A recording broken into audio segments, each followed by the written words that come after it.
ভালো লাগতেছে। তারপরে এত বেশি ভালো লাগতেছে যে কথা বলতে ইচ্ছে করতেছে।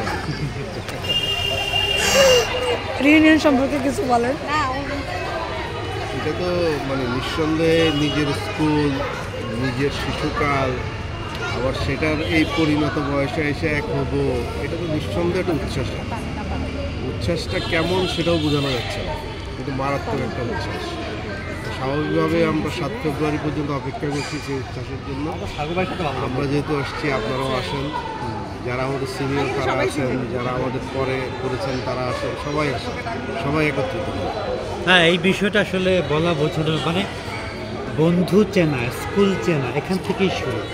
যে একটা স্কুল, একটা আমরা যে পাঠদান নিতে হবে, স্কুলে যায় ড্রেস আপ করে এবং ওয়েল ড্রেস আপ আমাদের সময় ডিসিপ্লিনের মাধ্যমে, এবং শুরুতে এটা যে পরিবারের বাইরে কিছু বন্ধু এখান থেকে সৃষ্টি, এখান থেকে মানে পৃথিবীতে মানুষের সময়ে বিভিন্ন প্রফেশনে বন্ধু তৈরি হয়, কিন্তু এই যে রুট লেভেল থেকে যে বন্ধুগুলো তৈরি হয়েছে এটা একদম হৃদয়ের মধ্যে কিন্তু গাঁথা, পরিবারের মতো একটা হয়ে গেছে। এগুলো চাইলেও আসলে ইগনোর করা, স্কুল ফ্রেন্ড এগুলো ইগনোর করা আসলে সম্ভব না। এটা অন্যরকম একটা আওয়ার লেডিরে তো আসলে আমরা মানে বলা হতো এটা মিশনারি স্কুল।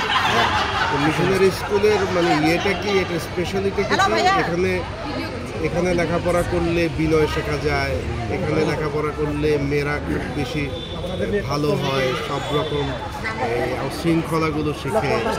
এটাই তো আমরা পরামর্শ নিয়ে আসছি এবং হচ্ছেও কিন্তু তাই। আমরা যারা প্রাইমারি পর্যন্ত পড়ার সুযোগ পেয়েছি, এখনও সেখানে এই সুযোগটা আছে, স্বাভাবিকভাবে আমাদের মধ্যেও সেই জায়গাটা তৈরি হয়েছে, এটা তো একদম নিঃসন্দেহ। আর আমাদের একটা মজার জিনিস ছিল, সেটা হচ্ছে যে ফাউন্টেন পেনে হ্যান্ডরাইটিংয়ের যে চর্চাটা, যে এটার নামটা ভুলে গেছি, হ্যাঁ ডিফারেন্ট একটা নাম আছে, যে কার্সিভ লেটারের যেটা, এটা এখান থেকে যে এটা চর্চাটা এখনো আমার মধ্যে আছে, ঐতিহ্য।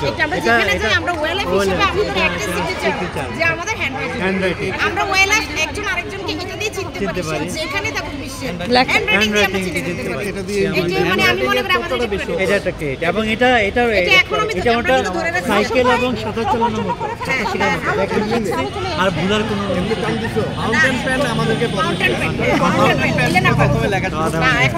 এবং সবচেয়ে বেশি এই স্কুলের সবচেয়ে বেশি অভিজ্ঞতা লেখাটা, হ্যান্ডরাইটিংটা, মানে লেখা থাকলে বোঝা যায়। যেমন আমার খেলা লেখা দেখলে মনে হয় যে আসল তারা আমার লেখাটা তেমন হয় না। তারপর হাজার মানুষের মধ্যে থেকে সে একজনকে বাছাই করা হয়েছে, এখানে উনি শৈশবে ফিরে গেল। আরেকটা জিনিস আমার মনে হলো, আমি যখন জিলা স্কুলে টেস্ট দিতে গেলাম আমরা 5-এ, তখন মকবুল আহমেদ স্যার আমাদেরকে দাঁড় করান। আমার এখনো মনে আছে, ওই গুদাম ঘরটার মধ্যে, যেটা 9 ছিল, পরে পড়তে যেয়ে ভর্তি হওয়ার পরে দেখলাম আমরা সব হাফ প্যান্ট পরা। স্যার সবাইকে দাঁড় করালো, বললো এগুলো হলো মিশনারি, আবার বসায় দিল। এটা আমার এখনো মনে আছে যে ওই বয়সে এরকম হাফ প্যান্ট পরা, তখনও প্র্যাকটিসটা আস্তে আস্তে চলে যাচ্ছে।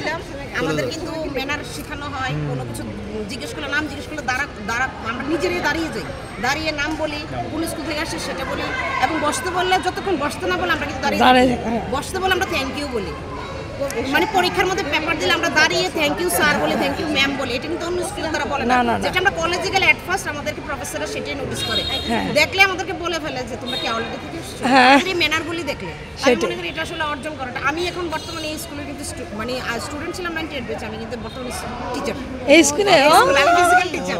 আমি তাসলিম ইসলাম লিসা, আমি 2014 জানুয়ারিতে জয়েন করেছি। এই বছর আমি 12 বছরে পা দিলাম আমার সার্ভিস লাইফ।